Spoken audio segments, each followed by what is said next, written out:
here we are in London, and it's home. So it's always very special for me to bring any film that I'm in to my hometown.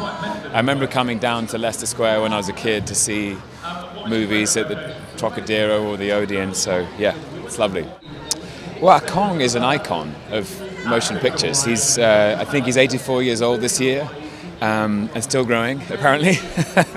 And really it was just a chance to, I feel like I spent my whole childhood running away from Kong in my head, and this was a chance to do it for real life. This film is probably more than any film I've made. It most resembles a roller coaster ride. I've watched it with people and they feel like they're kind of taken on a journey. In a way, it's quite an old-fashioned adventure like that, but with all the new thrills and spills of a contemporary take. So, play a former SAS tracker. So he was with the British Special Forces as a specialist in jungle reconnaissance and the recovery of lost soldiers. And the team hire him to go on the expedition to this undiscovered island to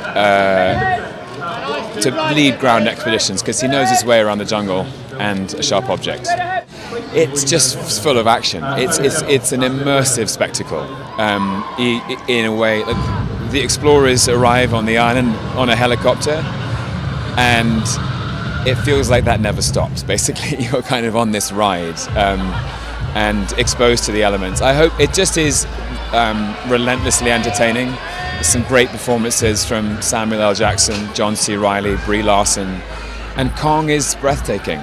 100 feet tall and quite something. I think it's something to do with, in 1933 he was a big monster in a big movie. At the time was very special. I think he's endured as a character because he's come to represent nature and man's relationship with nature.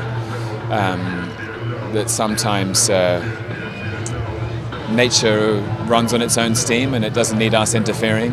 And people feel for Kong in that way. Like whenever, mankind, human beings get in the way, it's like, well, he was minding his own business on his own island. There's something about him we love.